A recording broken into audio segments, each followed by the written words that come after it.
ರಾಮದುರ್ಗ ತಾಲೂಕಿನ ಸರ್ಕಾರಿ ಮಾದರಿ ಕನ್ನಡ ಶಾಲೆ ಹಲಗತ್ತಿಯ 2025-26ನೇ ಸಾಲಿನ ಶಾಲಾ ಸಂಸತ್ ಚುನಾವಣೆಯು ಇದೇ ದಿನಾಂಕ 25ರಂದು ಶಾಲಾ ಆವರಣದಲ್ಲಿ ನಡೆಯಿತು. 5, 6 ಮತ್ತು 7ನೇ ತರಗತಿ ವಿದ್ಯಾರ್ಥಿಗಳು ಈ ಚುನಾವಣೆಗೆ ಸ್ಪರ್ಧಿಸಿದರು. ಒಟ್ಟು 12 ವಿದ್ಯಾರ್ಥಿಗಳನ್ನು ಆಯ್ಕೆ ಮಾಡಬೇಕಿತ್ತು. ಈ ಚುನಾವಣೆಗೆ ಶಾಲೆಯ ಎಸ್ಟಿಎಂಸಿ ಅಧ್ಯಕ್ಷರಾದ ರಾಮನಗೌಡ ಪಾಟೀಲ್, ಮಾಜಿ ಅಧ್ಯಕ್ಷರಾದ ರಾಮಣ್ಣ ದೊಡ್ವಾಡ್ ಸೇರಿದಂತೆ ಮುಂತಾದವರು ಉಪಸ್ಥಿತರಿದ್ದರು. ಶಾಲೆಯ ಮುಖ್ಯ ಗುರುಗಳಾದ BY ಅಪ್ಪಾಜಿಗೌಡರ್ ಹಾಗೂ ಶಾಲೆಯ ಎಲ್ಲ ಕ್ರಿಯಾಶೀಲ ಗುರುವೃಂದ ಅತ್ಯಂತ ಹುಮ್ಮಸ್ಸಿನಿಂದ ಈ ಚುನಾವಣೆಯಲ್ಲಿ ಭಾಗವಹಿಸಿದರು.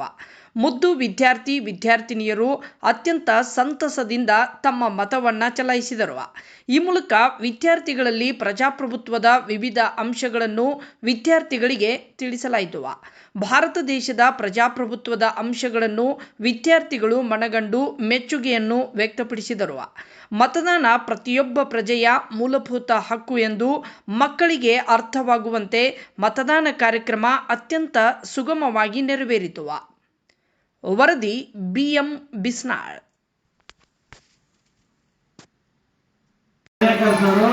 ಮತ್ತು ನಮ್ಮ ಆತ್ಮೀಯ ಶಿಕ್ಷಕರು ವರ್ಗದಲ್ಲಿ ಓದುತ್ತಿದ್ದೇನೆ. ನಮ್ಮ ಶಾಲೆಯ ಸರ್ಕಾರಿ ಮಾದರಿ ಪ್ರಾಥಮಿಕ ಕನ್ನಡ ಶಾಲೆ ಹಲಗತ್ತಿ.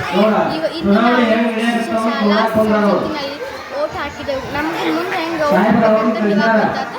ನಮ್ಗೆ ಭಾಳ ಖುಷಿ ಆಯ್ತು. ನಮ್ಮ ಶಾಲೆಗೆ ಲಕ್ಷ್ಮೀ. ನಾನು 7ನೇ ತರಗತಿಯಲ್ಲಿ ಓದುತ್ತಿದ್ದೇನೆ.